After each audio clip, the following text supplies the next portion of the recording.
How are y'all doing? It is still Wednesday, May 7th. Close on to 10 p.m. Let's see, it's 9:51. I just got done talking to Joey and figured I would come out here and do this real quick.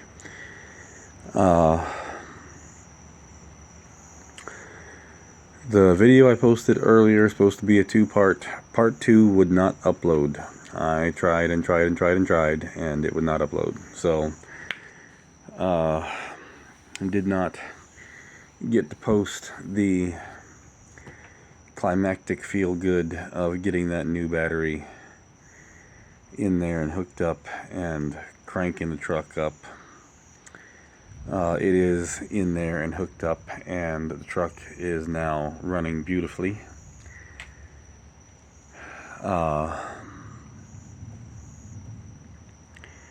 So that's all done. And I can rest at ease that I can drive Joey to the bus stop and back Friday and several days next week.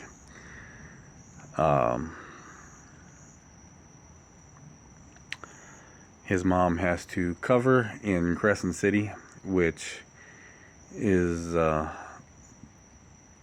very pretty little smallish town. Small town. Not like not a one red light town. It's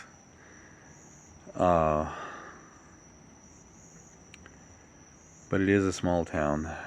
Very beautiful little town on State Road 17. And it is in South Putnam County, close to the Putnam Volusia County line. I don't remember if Flagler County goes that far west. I don't think it does. I think it's Putnam Volusia. It's been so long since I've been down that way, I don't remember. But she has to work down there Monday. And it's farther away from here than Palatka, so she is going to go cover there. And I will be taking Joey to the bus stop Monday morning. And then again, to and from the bus stop Wednesday, Thursday, and Friday. So having the truck up and running is definitely necessary. I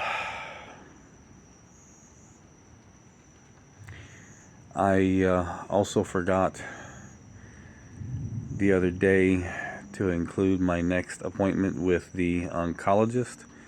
That will be next Wednesday, so a week from today, and that is when I will find out if there's anything going on that I don't want to be going on. It's a little bit nerve-wracking to wait so long, but I will at least finally have some answers next Wednesday. My folks came out today, and we finally finished submitting all the extra crap that Rocket Mortgage wanted. With everything we turned in today, there's not much more that they can ask for except the name of my childhood imaginary friend and maybe my first little girlfriend. So hopefully they've got what they need, and doubly hopefully they will determine that it's worth giving me a break and not foreclosing. We'll just have to wait and see. I thought I would also delve back into the realm of the paranormal for the first time since I was in Bayview with this video, because after tonight, I will not be without Joey at night until Monday night. Better to do these types of videos at night, and I'd rather just do them when he's not here, so I don't have to worry about spooking him or trying to do this after he falls asleep. So we'll do one here with the lovely background ambience of the crickets and the frogs and the thunder and rain. I think the one I will do tonight will be a bit of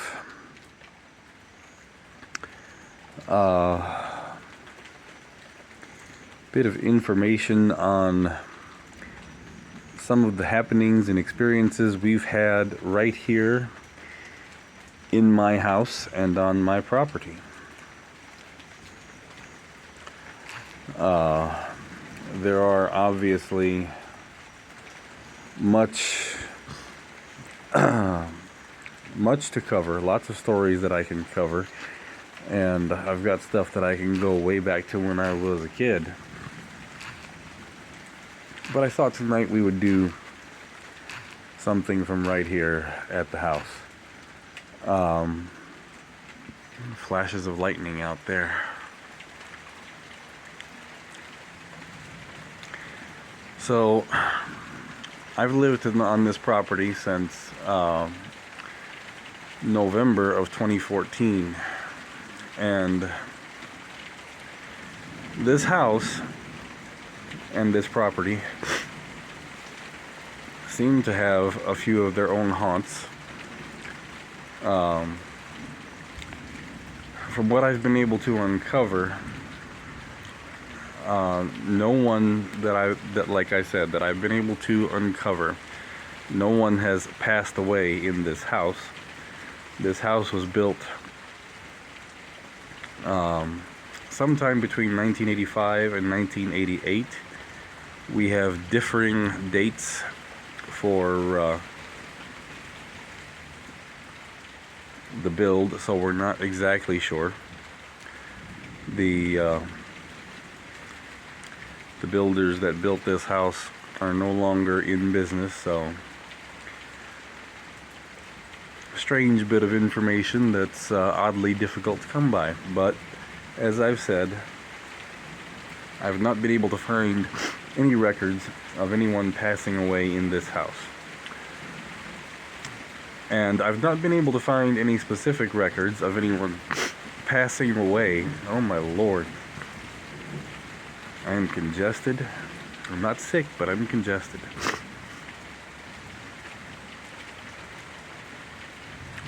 Of anyone passing away per se on this property. However, this land and surrounding land have quite an extensive and storied past, going back to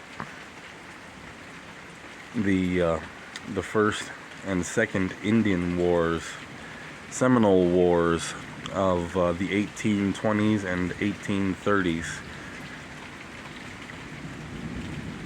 The initial treaty that was signed between the U.S. government and the Seminole Nation was signed about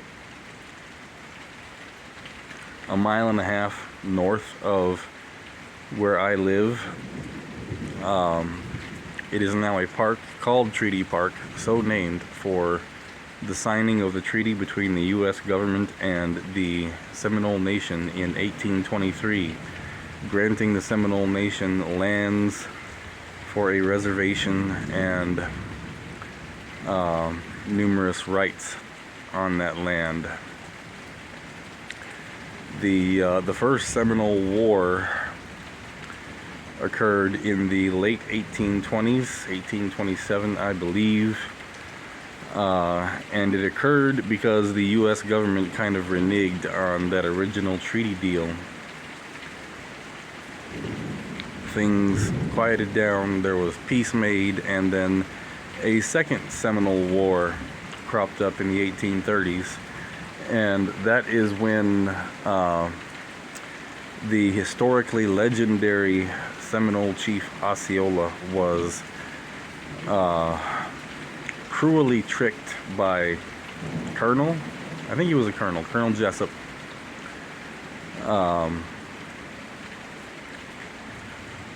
The U.S. Army sent word to the tribes that they wanted to negotiate and engage in peace talks. So Osceola came to a meeting point at a temporary fort that was constructed less than a mile from where I live for the purpose of dealing with the Seminole Wars. Osceola came with some 70 of his people under a white flag, and they were ambushed and most of them taken captive by Colonel Jessup and the U.S. Army. Tragically, Osceola died not long after he was imprisoned. He was not killed or executed, but soon after he was imprisoned at what was then known as Fort Marion, which is our Castillo de San Marcos, located in downtown St. Augustine. He took very ill and died soon after, somewhat mysteriously, because there seemed to be no reason for his death, although there's a lot more that goes into that, and I can talk about that at a later time. Now, back during those days, this area was primarily salt marsh and swamp and forest.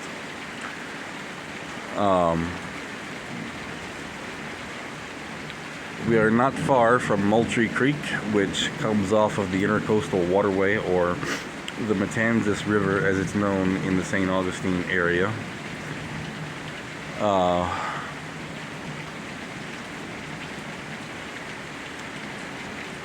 And during this time, there were plantations here and there in the area. Not many, but there were some white families, and there were also Minorcan families living in the area and somewhat around, but this area was primarily swamp and salt marsh and forest. And during the Seminole Wars, many of the tribes that were consistently fighting with the army and making raids in the area and on St. Augustine were kind of base camped in this area. They were living in here, and that's one reason why the temporary fort, and forgive me, I cannot at this moment think of the name of that fort, but that's why it was constructed out here. And the Seminole gave the army at that fort quite a bit of trouble. But they would return to these marshlands, the swamps and that, because they knew how to live in that area and could do so quite easily and without being found. I have not seen him. I have heard him. But my father once walked out my front door many years ago near dusk, and very briefly looked out across the front yard, I believe a little bit behind where my truck is sitting now, and saw what looked to be a faded, kind of grayed out Native American Indian. He couldn't quite get the detail of the headdress, but he was wearing a headdress, and he seemed to be dancing in a circle, doing like a spirit dance. He saw him very briefly, and then he faded away. I have heard what sounds like the Seminole language being spoken out here, especially at night, and what sounds like singing in that language.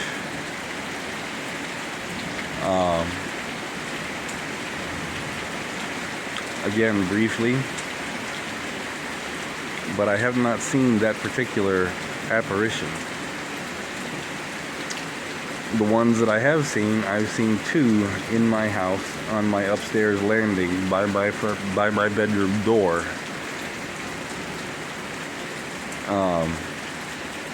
They were a very young man and young woman, perhaps in their late teens, and I saw them out the corner of my eye as I came up the stairs,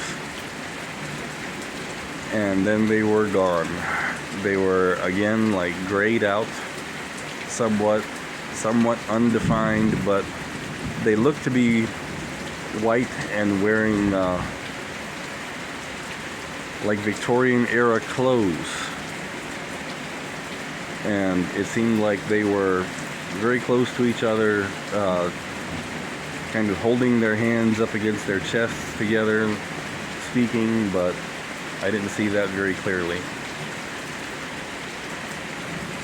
I and my mom have also heard the giggling and laughter of a small boy and running footsteps of a small child in the house. And interestingly enough, very soon after Joey started talking, he would tell me about his little friend that he played with, and would say that he was his little ghost friend, and they played together sometimes, and the little boy said that his name was David.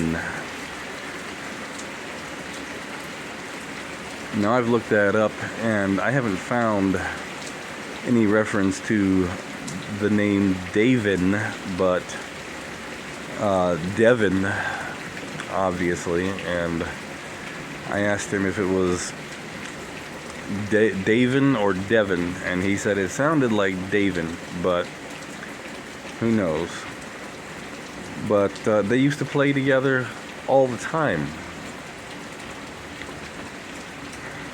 Joey doesn't talk about him much anymore. Now this could be an imaginary friend, but it may not be.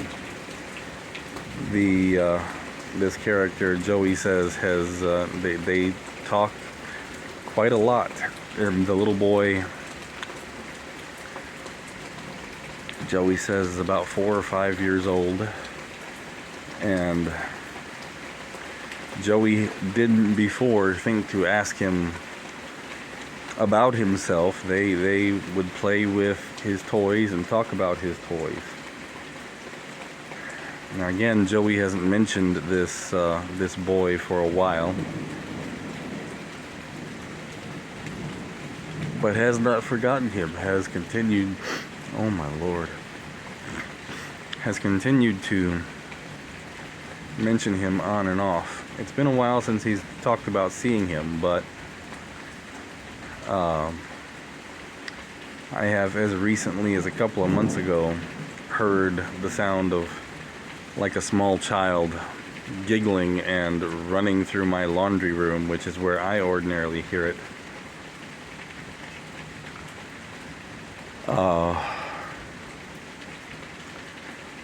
We also had a dog named Socrates, or Socks for short.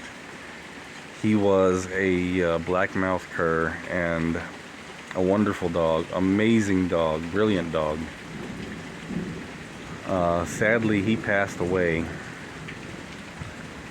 from a sudden internal bleed. We never figured out exactly what caused it. He was fine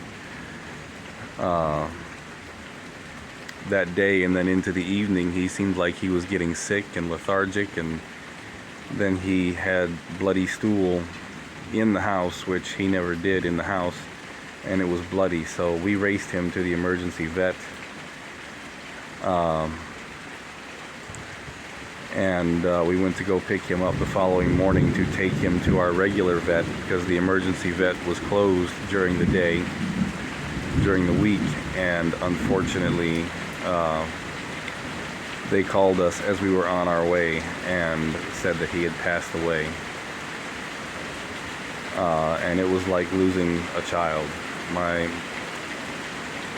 He had originally been my wife's dog, but he was just as important to me, and it tore us up for a long time. I buried him in the backyard behind the garage, and it was really tough. And since then, every now and again, especially early in the morning, I have been sitting out here and drinking coffee and noticed out towards the driveway a large blackish dog, very much resembling him,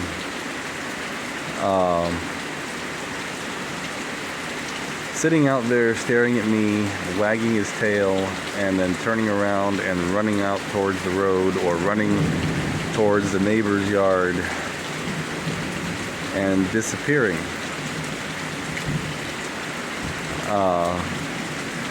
There is a nature trail, horse trail, bike trail, not very far from here where we used to take the dogs to walk them, and he loved that area because we could take him there and let him off leash, and he loved to crash through the woods. There was one instance coming back from work one day not long after he passed away. I was driving past that parking lot and I looked over and saw a black dog that looked so much like him wagging its tail, and immediately turned around and ran down the trail.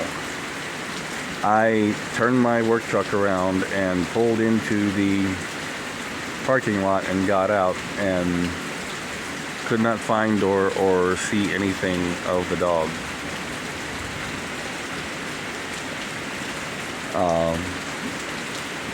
There have been other instances on my property here in my house that take place off and on. I have a Ring camera on my front door, and I have occasionally had the Ring camera go off, and when I look out the camera, there's no one there.